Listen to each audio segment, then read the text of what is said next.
First of all, I'd like to say how very glad I am to give this lecture. Delighted to be invited. Tonight I'm going to look at controlling the Carlow corridor. And perhaps I might begin by physically sighting us in as to where exactly the Carlow corridor is. This is a map of the Carlow corridor, and if you look at the bottom of the screen, there's a representation of map of Ireland, and the dark area is the area of the Carlow corridor. Just ahead there's Dublin, so for those who are familiar with the country, you can kind of sight yourself in from there. The corridor contains two navigable rivers, the Barrow to the east and the Nore River to the west. Now they're navigable at certain times of the year and for certain types of vessels. It also contains the Sliabh Cualann. The Sliabh Cualann is one of the 5 ancient roadways of Ireland. They're normally thought to be associated with ritual centres. In this case, the road runs, broadly speaking, from Athy there down as far as the town of New Ross. The corridor is marked by a motte, an Anglo-Norman motte. For those, I'm sure probably most people are familiar with what an Anglo-Norman motte is, but it's an earthen castle in the field. It looks a bit like an upturned flower pot, and the area in front of it is a flat area in front of it, which is the bailey. This is a substantial motte, and when you come upon it, you're aware that you're entering into a particular area. The focus of the corridor is the town of New Ross. New Ross is not a greenfield site, but the structure of the town, medieval town, is founded by William Marshall, and he founded it so that the produce of the manors in this area, which is the kind of the heart of the Lordship of Leinster, could bypass the royal port of Waterford and go out through the port of New Ross. As befits an area that are river valleys, there are a number of, it's surrounded by high ground. With the coming of the Anglo-Normans, the traditional lords of the area moved onto that high ground. So for the Anglo-Normans, that is, if you like, a source of, it's a source of worry for the settlement in that area. To the west, there's an area of bog, so it's a very discrete geography. In addition, at the bottom of the corridor, there are 2 very narrow collars of land, one controlled by a motte at St. Mullins, and St. Mullins is a very important early Christian centre. There are numerous remains there currently. There's some beautiful crosses. And we have very moving accounts for the Black Death, for example, from people wading in the river looking for relief from the Black Death. It's a very important pilgrimage centre associated with St. Moling. But there's an Anglo-Norman motte there controlling the bend of the Barrow. Across the kind of high area, if you like, is Inishtig. Inishtig is currently in County Kilkenny. Similarly, it's an important early Christian centre, and it has an Anglo-Norman motte there, and again, controlling a bend in the river. So it's a very particular kind of landscape. This area is important from us, or we can see this area is important from the moment we can see it. So we have we have a number of important prehistoric monuments in the area. And just to look at a couple, this is Mullach Mass in County Carlow, in County Cathedral rather. It's a ritual complex, and among other functions, it was an inauguration site for the kings of Leinster. Dinree is a very important site near Loughlin Bridge, and Loughlin Bridge is a place we're going to be talking about continually. It features in some of the earliest stories about the taking of Ireland. We have this particular guy, Lerich, who arrives with, we're told, people from Gaul, and they lay siege to this place, and they burn some of the nobles who are occupying it in what's said to be an iron room. So there's important mythology associated with the site. And today there are substantial remains just outside Loughlin Bridge. They're actually in the grounds of the stud farm. There are Roman remains. Just to look at one example, this is a small stone funerary urn from Stonyford in County Kilkenny. It's a tiny little thing, and it's found with other Roman remains. The Barrow River, of course, features on Ptolemy's map. So this area has seen trade and is an important area from very early on. If we look at ecclesiastical settlement in the area, there are some substantial early monastic sites in that corridor. Kildare is probably the most famous of them in the 7th century. Kildare vied with Armagh and Iona to be the principal church in the country. It's founded by St. Bridget, who's a member of the Fartha, who are a local group. And in her personality, we get that split between a person and a sovereignty goddess. This illustration is taken from the Irish historic Tan's Atlas of Kildare, and you can see there that the outline of the enclosure is traced in the street patterns of the modern town of Kildare. There are lots of beautiful stone crosses in the area, speaking to the power and wealth of the church in the area. And I just picked out a couple of examples of sites I'm going to talk to you about. Castledermot, midway down the corridor, has a number of lovely high crosses, as does Gravenamana and St. Mullins. There are also a number of monasteries in the area that have these very significant round towers, again indicating building of stone, resources in the monastery.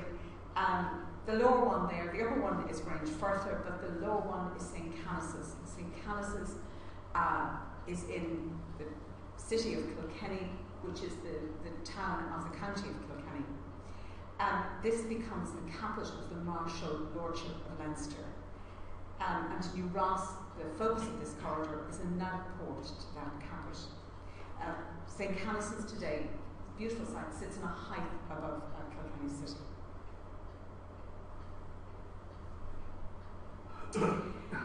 We get the Vikings in the corridor, as one would expect, with their long fort and later on important urban centre in Dublin.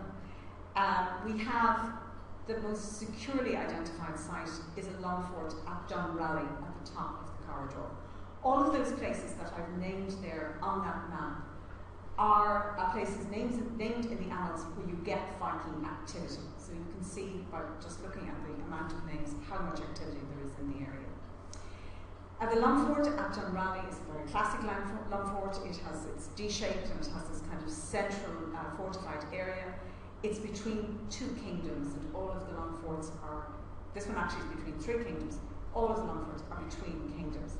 And they've put that at where the bend of a tributary of the Barrow is. So they're operating up and down that river.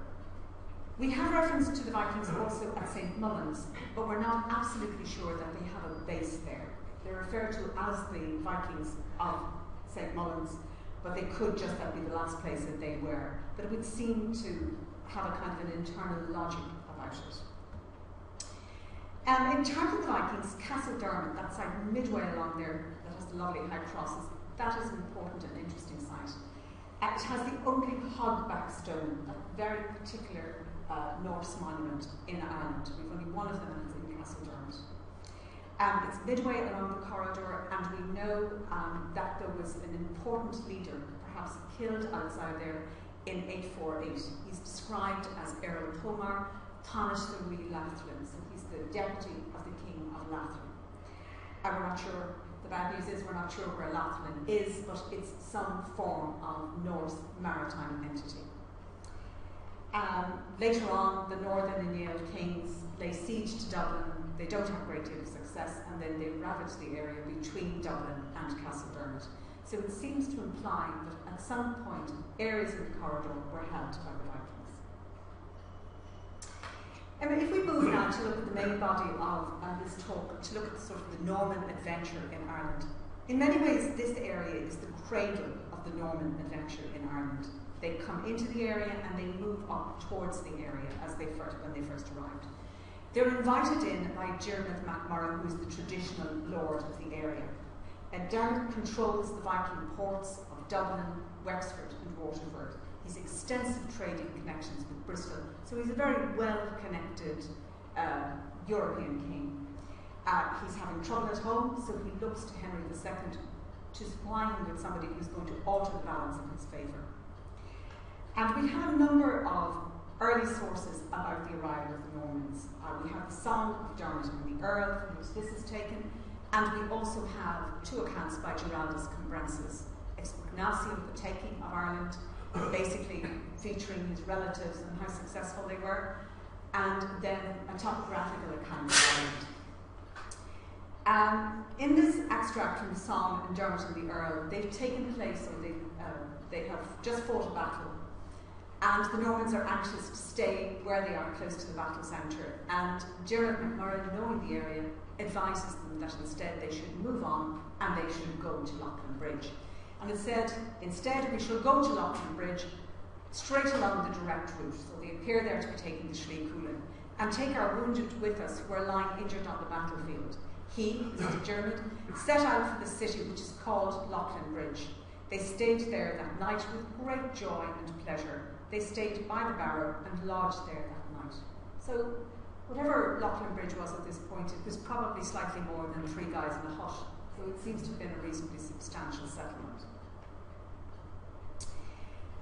The Lordship of Leinster, of which this corridor is the heartbeat, is the first of the Anglo-Norman lordships established in Ireland. It's created by one of those people invited over by Dermot MacMurrough, Richard Fitzgilbert Strongbow, and on his death he inherited the lordship of Leinster from his father-in-law. Part of the arrangement for him coming over was that he would receive the hand of Dermot MacMurrough's daughter Aoife in marriage, and that he would, on Dermot's death, inherit the lordship, bypassing all traditional Irish way of handing on land. This painting here is by Daniel McAleese, and it's absolutely enormous. It's just huge, and recently been renovated by the National Gallery of Ireland. It's a 19th century painting, so it kind of speaks to its time. But the Normans initially had a kind of, it was a touch and go situation, and they had a particularly difficult time subduing the Hiberno Norse towns. And they take Waterford, which is the principal Norse town in the south, and there is a revolt, and they have to retake it, at which point they massacre all the inhabitants. And we have this kind of lovely illustration of Strongbow and Aoife married against this kind of mayhem and bloodshed. Strongbow dies 5 years later, and the lordship is taken in by the crown. In 1189, it's granted to William Marshall, and that's his tomb in the Temple Church in London, through his marriage to Isabel de Clare, who's the granddaughter of Dermot MacMurrough. Isabel, there were 2 children of the marriage with Aoife and Strongbow, but the son died when he was 12, and then the lands passed through Isabel. The marriage appears to have been a great success, and they appear to have been very happy, and they had lots of children. Unfortunately, all of the sons died without legitimate male heir. And the estate in 1247 is split multiple ways, and most of the new people inheriting the land are absentee landlords. So the internal logic of the layout of the lands of the lordship, conceived by Marshall, is sundered by this splitting of the estate. I'd like to turn now and look and have a look rather at that kind of logic and how the settlement is laid out. This is a map or a distribution of mots and ringworks. So, as we saw initially at Ardskull Mott, these are timber and earthen castles. And when you look at the distribution, it's very classic. There's nothing above 150 feet. Particularly in the east, it's centre of the manor. You get extremely large mots, very, very big mots here. But when you look at it slightly closer, you can see that there is a kind of peculiarities about the distribution. The first thing probably is the size of the mots. The mots are absolutely enormous. And the bulk of this, as we see it here, is probably laid out by Marshall. But we do have some hints of an initial structure being put in by Strongbow.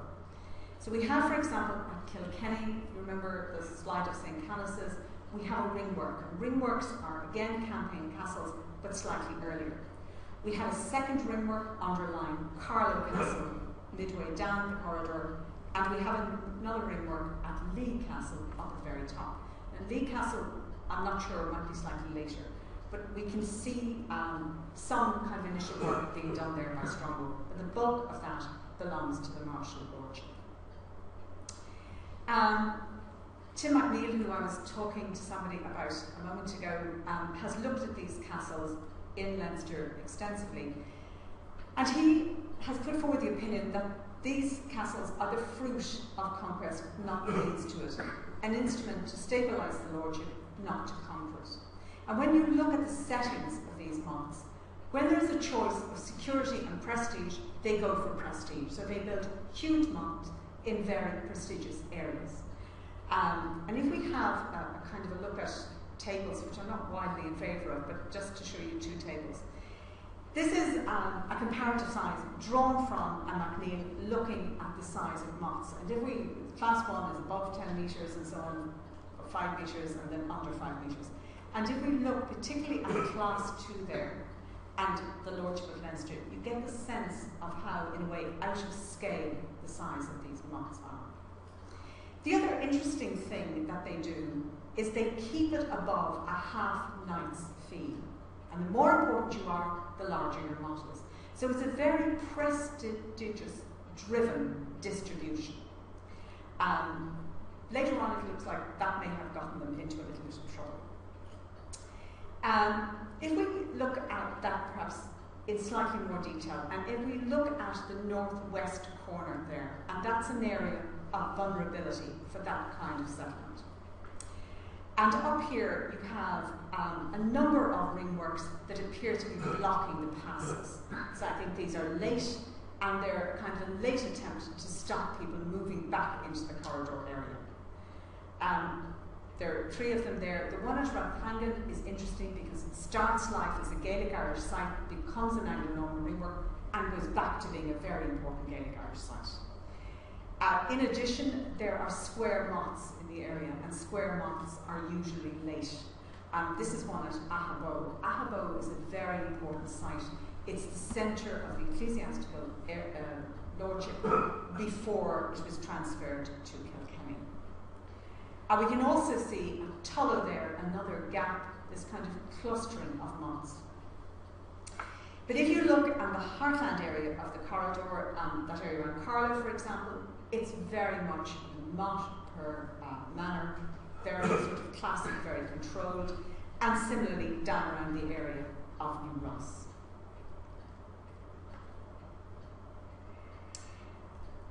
If we look at settlement around about 1250, this is incoming farmers, obviously drawn by the success of what's been going on. And I've extended the area here slightly to take us out as far as the Viking port of Waterford. And you can see there, these are farmsteads, they're moated sites in Ireland, they're in isolated areas. And there appears to have been a recruiting campaign to bring in people who wanted better rights, who were trying to improve their lot in life. And looking at this, it's quite successful. And you can see that they're clustered around, particularly around the Marshall port of New Ross, but also around Wexford. Very few of these have been excavated, and we're very lucky to have a rent roll from the Bigand Lords of Norfolk, who inherit from after the split of the Marshall estate, Carlow and New Ross. And we have a description of one of these moated sites at Old Connor, and this is a reconstruction by the late Billy Colfer. If we look at those moated sites on a map of Ireland, we can see how dense the settlement is in that area, and in a way, in the early stages, how successful that settlement was, and how it drew in people who were looking for a better life.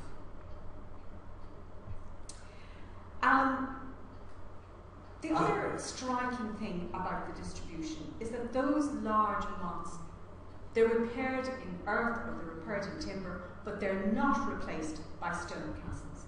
So when we look at the map of stone castles, we can see that there are very, very few of them. It's really striking if you think back to the earlier map of Mott and Bailey, and then look at this map of stone castles. We have a number of important stone castles in the area. There's one there at Kildare, one at Carlow, probably one of the most important ones during the Marshall Lordship. It controlled the traffic down along the Barrow, coming into the Marshall port of New Ross. And we have one, obviously, marking the capital at Kilkenny. initially a ringwork and then replaced by a later castle. And we also have one at the very top of the corridor at Lee. This is a photograph of Lee Castle, and in fact Lee Castle is a huge structure. It's right out on the Barrow River, and it echoes castles that you see in Wales or see in France, and that's the kind of fabric of the building here. This is a reconstruction of Carlow Castle, and I'd like to thank Dermot Mulligan for making this available to me. And I've also brought with me today brochures or sort of little booklets on Irish castles, and on particular on Carlow Castle. If anybody would like to take them, they're more than welcome. You can see here the bend of the Barrow River going around Carlow Castle. At one point when things were going really badly in the corridor, and when communication with Dublin was completely cut off, the Mint was moved to Carlow Castle. So it's a very important administrative centre. But very classic castle, as you would expect. If we look at the religious orders, we can see that as well as a military settlement and control of this corridor, you also have an economic control of the corridor. And under the incoming Anglo-Normans, there is a huge upswing in the production of tillage and sheep. So quantities of wool being exported out through New Ross and quantities of grain. And because the Biggins are involved in provisioning the armies, that in a way continues on even after the lordship is split. And it provides a slightly false picture about what is happening in places like New Ross, which become a distribution centre for that. And if you look at the list of religious orders that are in the corridor, you get a sense of the wealth of the corridor initially. Those orders are drawn in because this is a wealthy area. And in fact, they're an instrument of commercial control. We have a number of cathedrals in the area. We have the cathedral at Kildare, we have one at Loughlin Bridge. If you remember, that's the site we talked about at the very start when we were looking at the Normans. And of course, we've one at Kilkenny. For the incoming Anglo-Normans, the parish network system is kind of hardwired in their DNA. The parish system in Ireland, when they arrive, is developed in this area, but not extensively developed. And none of the tithes, for example, have been distributed. So there's a huge amount of ecclesiastical finance there available to give to new religious order houses. And you get a sense in looking at the remains of how important spirituality is to these lords and how much it goes hand in hand with what their kind of basic work of the day is. This is a shot of St. Canice's in Kilkenny. And when I was picking out the monuments, I was kind of spoiled for choice. I picked Honoria there, Grace, because I think she just looks so absolutely fashionable, and I presume these people were very interested in the fashion. And Bishop Ledred, because he was the bishop in Kilkenny at the time of the Alice Kittler witch trials, which was to do with land. Alice herself managed to avoid being burned, but her maidservant was burned as a witch. And then we get these beautiful ossuary-type fonts in the area. This is the cathedral at Old Loughlin in County Carlow, Loughlin Bridge. And again, you can see how beautiful the monuments are. We have this lovely ceiling echoed in the tomb chest. And again, we have the ossuary-type font. In addition to the cathedrals, there are a number of huge, by Irish standards, and quite beautiful parish churches. And again, this is just a small selection. All of them are called St. Mary's. There's Doran in County Kilkenny, there's Inishtig, again in County Kilkenny, there's Callan in County Kilkenny. And some of these parish churches, at the moment, they just look enormous, and you think it gives you an idea of what the population must have been like when they were being built, or the kind of population they anticipated that they were going to be serving. This is Kells Friary, Augustinian Friary in County Kilkenny, and the Augustinians were much favoured by the incoming Norman lords. because of their role in the creation of the parish network. And of course, they were wonderful with sheep, and quite a lot of the Augustinians are very involved in the sheep trade. This is a shot of the door at the Cistercian house of Dewisham in Gravenham, and similarly, there are lots of Cistercian houses being favoured by these lords, again, particularly in the case of the Cistercians linked to sheep farming. The Cistercian houses in Ireland are visited by Stephen of Lexington in 1228. By and large, the Norman houses admitted him. He had slightly less success with being admitted by the Irish houses. But he's very critical of what is going on in these houses. And in Dewisham Manor, for example, he tells them that no building should be erected in the granges except barns and animal sheds. And you wonder what on earth they were actually building in the granges, which were some distance from the house and are really just out farms, until the house is discharged of its burden of debt. At this point they owed £4,000 to Italian bankers, with which it is intolerably oppressed, and until the chapter house of the monks and the kitchen of the guest house are finished. And this is basic infrastructure that they haven't done, but it gives a sense of the kind of the booming economy that's going on in the period. There are a number of mendicant houses, as elsewhere in Europe. They're associated with urban development. There's a second wave of mendicant houses that goes into Ireland about 100 years later, all of it in the west and all of it rural. But this is an urban settlement. This is the Friary, Franciscan Friary at Castledermot, midway down the corridor where that hogback stone is. The Irish houses in this corridor, they're patronised by Norman lords, and by and large, the monks are of Norman extraction. By about 1275, Castledermot is a town in the marches, outside the land of peace.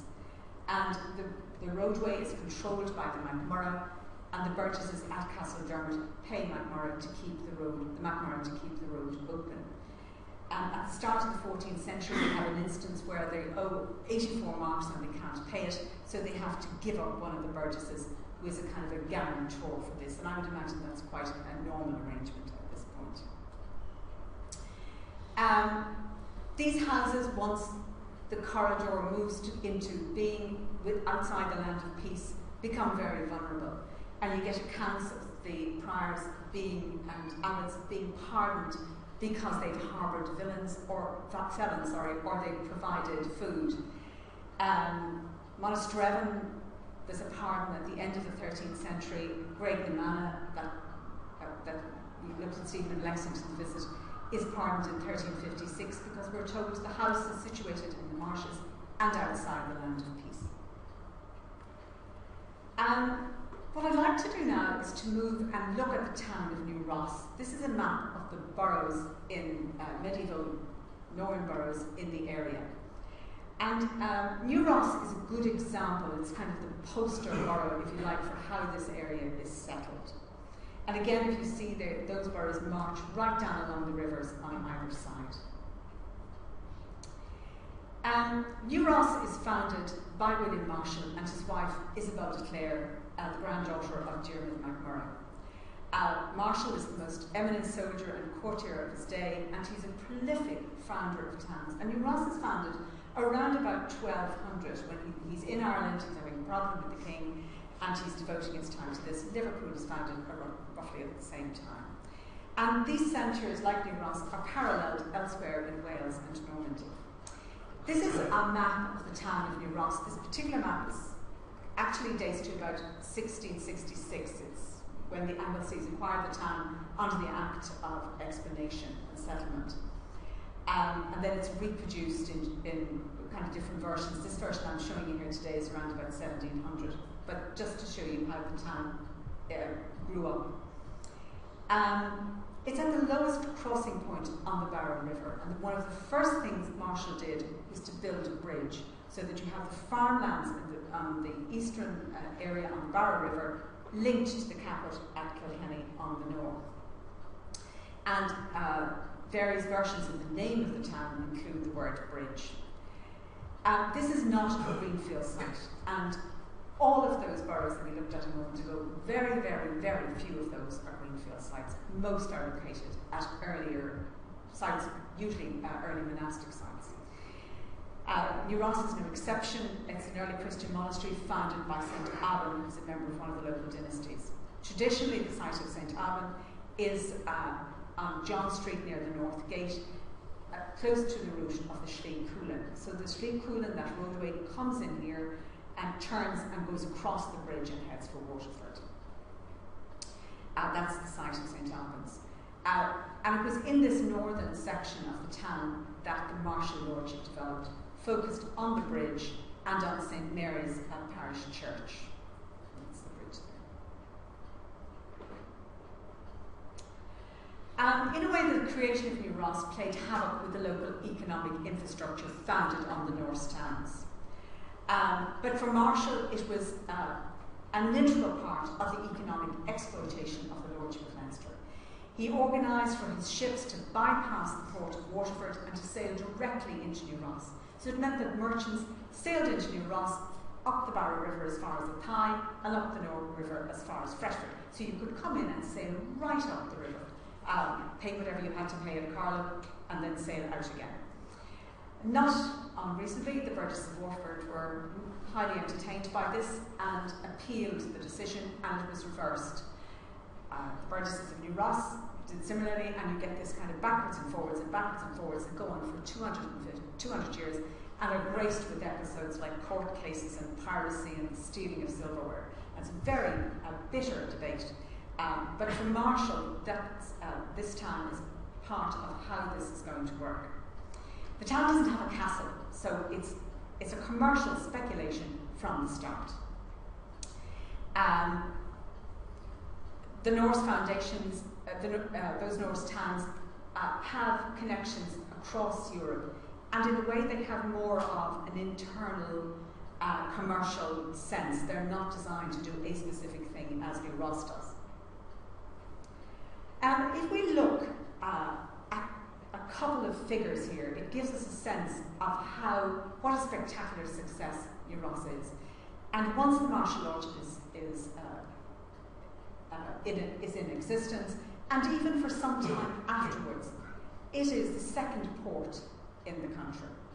And if we look at the wool customs coming out of all those lovely Cistercian houses, for 1275 to 1279, the total returns are 2,000 plus to the port of New Ross, 1,000 plus through the port of Waterford, and 17 through Wexford. So there's a substantial difference there. If we look at incoming wine trade, and New Ross is a distribution centre for wine, 18 ships from Ireland, 5 from New Ross and Cork, 4 from Waterford, 2 from Wexford, and 1 from Dublin and Dundalk. And if we move on a couple of years, we look again, 18 ships, 7 from New Ross, 6 from Cork, 2 from Waterford and Youghal, and 1 from Drogheda. So you get a sense there of how very successful this town is. And the European kind of nature of commercial life in Ross, and in fact in the corridor in general, is illustrated by the fact that the wool trade, commerce in animal produce and wine are all dominated by Italian merchants. So for example, the Riccardo Luca are in this area, and quite a number of houses, apart from Great Manor, are in debt to Italian bankers.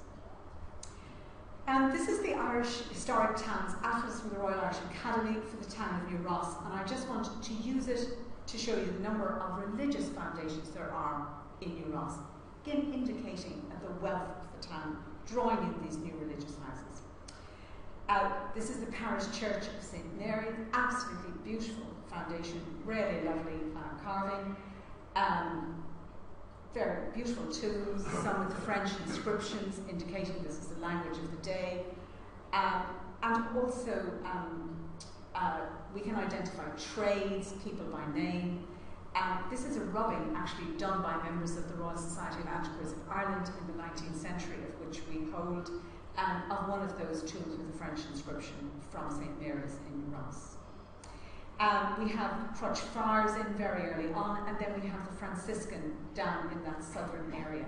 Franciscan take tolls from the shipping, and they also have slipways at the back of their house, and they're engaged in reclamation of land behind the house.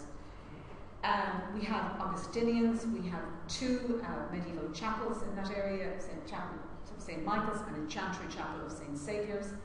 And then across the river in Rossberchan, one of the suburbs of New Ross, we have the Dominicans.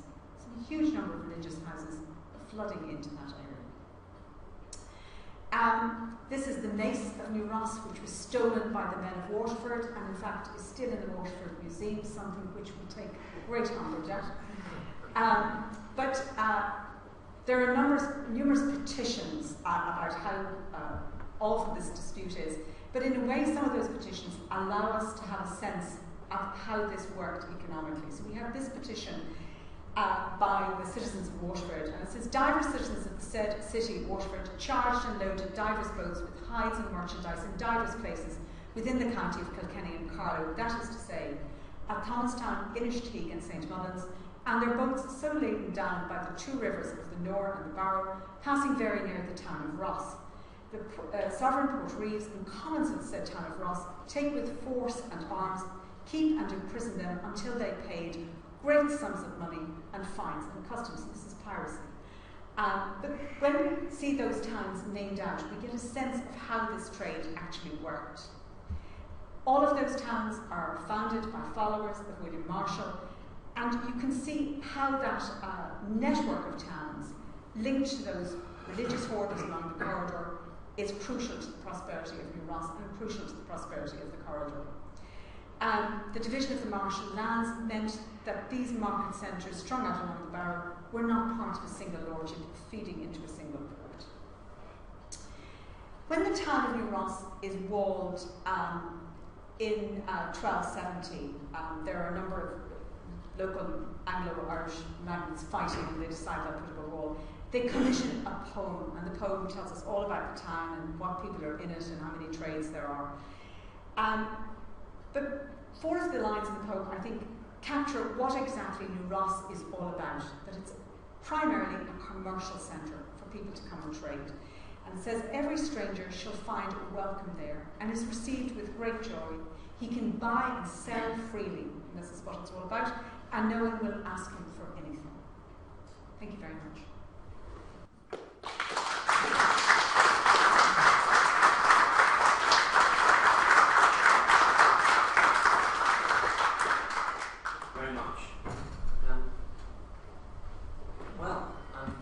Do we have some questions, please, for our speaker tonight? And then do you know the form is that we take all the questions? Mini essay in response, thank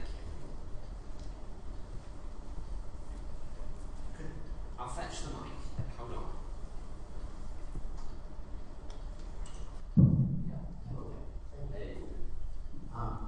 Fascinating talk. Part of the country I know not well, but I do know the Italian bankers. And when I heard about their depredations in Ireland at that early period, I wondered just how the system really worked. I presume they were Florentine or Venetian. I had some knowledge of them working in York, where one of them was Lawrence of Florence in the text.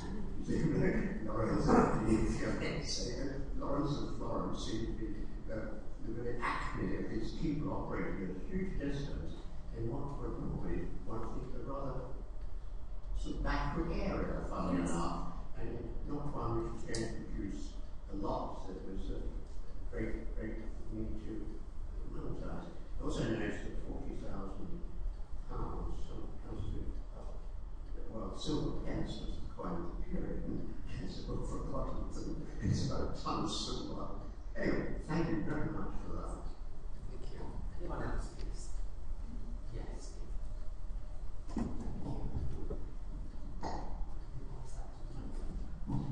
Yes. How extensive was this international trade in various parts of Europe? Where did they come from?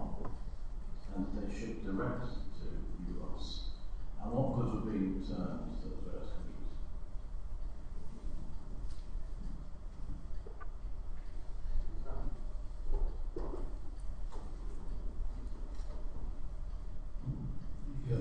You mentioned earlier on pilgrimage centres of London and elsewhere.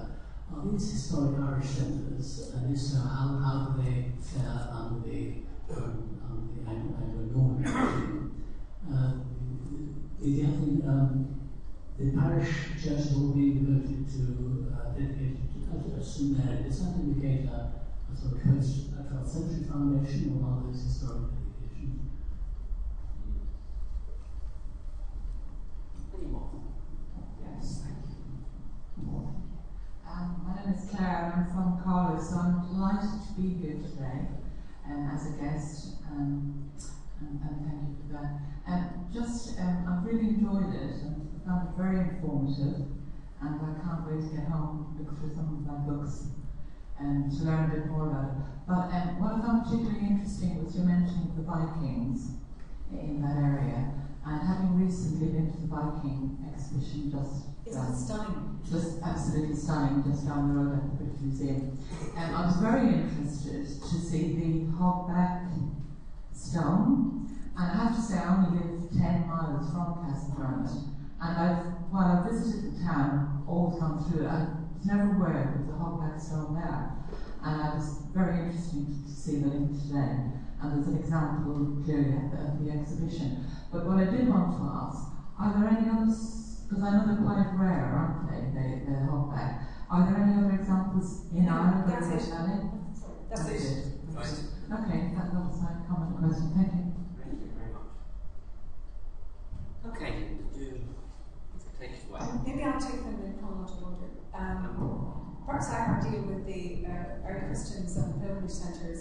St Mullins is a pilgrimage centre from very early on. It's an early Christian pilgrimage centre. Most of those sites that become Cistercian, Augustinian, whatever else, there are earlier Irish sites at them, and the dedications to those are to an Irish saint, and the St Mary's dedication is late. In Ross, for example, we have a dedication to St Stephen at the top of the town, whereas the lower down the early site, that's a dedication to St Abba, and then the church says St Mary's. But right across the corridor, all of those are St Mary's. I don't know if that answers your question. The Italian bankers, they controlled the taxes, they collected the taxes. And then, of course, you get the revolt against the Italian bankers. And for example, their chests in New Ross are sealed, it's all kind of very poignant. Because I think people were just hugely in debt to them. The figure was £4,000, whatever the equivalency is, I'm not sure, but it sounds to me like a tremendous amount of money. And they apparently appear to be betting on the wool futures, if you like, with the Italian bankers. And you similarly get houses in the Shore Valley at Holy Cross, where the kind of the abbot was cornered and basically threatened to convey his debts. So I think it was all wonderful. But what they were doing on the Granges, whether this was all connected, and presumably that's what they were borrowing the money for, I have no idea. Why would you be building on the Granges if you don't have a chapter house? It just seems to be questioning that. The trade through New Ross is actually being looked at by a man called Damien McGarry at the moment. The earlier part, before the split of the Marshall Estates, there's a kind of a distinction there between what is coming into New Ross and in a way is kind of real trade. Once it passes to the Biggins, it becomes a distribution centre. So the wine comes in and is distributed, the grain comes down and is distributed, and they're basically distribution centres for feeding the army and provisioning the army. And you get lovely accounts where the guys go out who are collecting the provisions, and they obviously either haven't paid the last time, or people are wondering if they're going to be paid, because they're promising people immediate satisfaction and prompt payment. So, and then they want material immediately, and there's a huge urgency. But the trade seems to be split between whether or not there's after and before the martial worship. And the Hogback Stone, I just think the Vikings in that corridor is really, really interesting. And if you look at all those spots, and all I did was just went through the annals. The annals tells us it's contemporary for this period, so from 650 it's contemporary. And then we have a problem because the rest of the annals are slightly more dodgy and you're not quite sure what you're looking at. So those come from all of the annals, and then of course we have a problem because the annals in Ulster are not necessarily fascinated by what's going on. So if you take, for example, Longport in Dublin, we know it's there for a long time before they bother their head to tell us it's there. So sometimes our information is a bit sort of off, but I think Castledermot is really important, and I do think, while I was discussing with somebody earlier, that place name, Schnapnapton, there is some debate as to whether or not that's Castledermot, but I suspect it is, and if that really important guy who's the heir of the King of London is killed outside there, I would think that that area is important to the Vikings of Dublin. You should see the conquest now, it's very interesting. Well, thank you very much for that. I'm struck by several things. In a sense, whenever one hears historians describing something and it becomes part of the part of history, that it's such and such or someone's adventure, you feel that it's a way of easing off the idea that, it's actually savage conquest or something really rather brutal. We often use it in history in that way. But what you showed, in a sense, was the positive side of this settlement and this ordering of the landscape, which brought prosperity to that part of the country, and that was just amazing.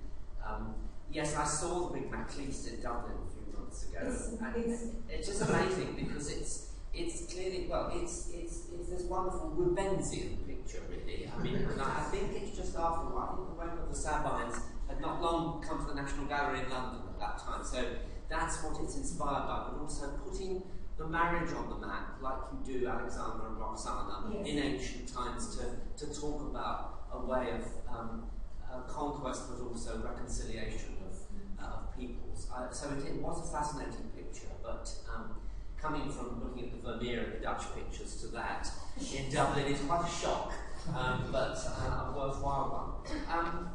And then also your hint, which gave me pause for thought, about your discussion of some of these castles being built for prestige, emphatically. A century or two earlier, before all that debate gets going in England, yes, about castles and the heraldic being signs of power, really, yes, rather than actual defence. Yes. I mean, this is clearly a debate in European castle history that we're having, and it's been going on quite a long time now. So a new dimension to that was very interesting, and equally your point, because I've worked mainly on post-Reformation when I touched on the monastic legacy, is one of the things when I'm always looking for continuities in the post-Reformation English landscape, is thinking about those histories of what the different orders did for the communities around them. And you're talking about the Augustinians and their community orientation means that therefore the way in which the land is reorganised under new secular owners and the continuities that go on in farming and landscape are likely to be stronger where they've been very well maintained by proactive communities. That's very important because I'm looking at the buildings to think about the continuities between past and present. So that was very very interesting. If I may, of course, one does a bit of research on people coming to speak and what they're doing, and I did look at one or two of Linda's articles and things. But also, if you look on the web and find the latest Carlow corridor, is this dispute about the electricity grid. They were barricading Carlow because they want to put in this great grid of pylons, 23 metres high, through that very landscape. We have in South Kilkenny, and I keep saying to Bill, are we going to be near this? Are we going to be near this? Yeah, so clearly, the idea of the corridor goes on, and it's a new designing the landscape to bring perhaps prosperity or the continuity of electricity supply. I think very, very important to that part. So thank you very much, Linda, for all that. We will take away lots of things.